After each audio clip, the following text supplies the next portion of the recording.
Je suis avec le docteur Anne-Sophie Dupont qui préside la commission médicale d'établissement. Bonjour docteur, vous Bonjour. dirigez donc la commission médicale d'établissement ici à l'hôpital Nord-Franche-Comté de Trévenans. On a beaucoup parlé de la vague tant redoutée par les personnels soignants. Est-ce que cette vague, elle est arrivée ici à Trévenans déjà?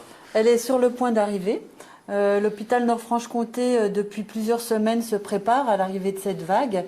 À la lumière de l'expérience de nos collègues de Mulhouse, qui ont eu un afflux de patients très important. Nous nous sommes organisés et nous continuons à nous organiser pour accueillir le maximum de patients porteurs de la maladie Covid-19. Là, vous en avez chaque jour davantage des patients Covid? Oui, c'est ça. Nous avons des patients Covid hospitalisés. Nous avons des patients que nous dépistons en ambulatoire également, mais qui repartent chez eux parce qu'ils sont en bonne santé. Ce sont principalement les soignants. Et nous avons également des patients en réanimation.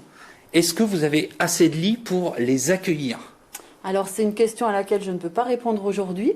Ce que je peux vous dire, c'est que nous nous sommes préparés pour accueillir le maximum de patients. Donc nous avons actuellement 200 lits d'hospitalisation conventionnelle Covid qui ne sont pas encore pleins et nous avons plus que doublé nos capacités en réanimation Covid. Donc nous avons encore également quelques lits en réanimation.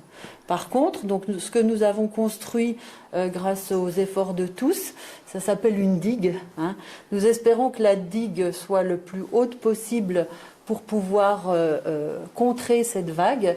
Nous n'en avons pas de certitude, bien entendu, mais tous les moyens ont été faits pour cela.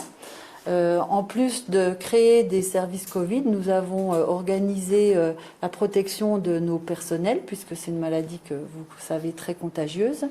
Et nous avons dû travailler par rapport à ça pour apprendre au personnel à se protéger vis-à-vis de ce virus. Justement, le personnel est-il assez nombreux pour encaisser cette vague? Alors, nous sommes dans un contexte de tension, bien entendu. Cependant, nous avons arrêté énormément d'activités. Donc, ce n'est pas du personnel supplémentaire qu'il a fallu, c'est le personnel de l'hôpital qui est redéployé pour ces services Covid. Donc, il y a une vigilance particulière quotidienne par rapport à ça.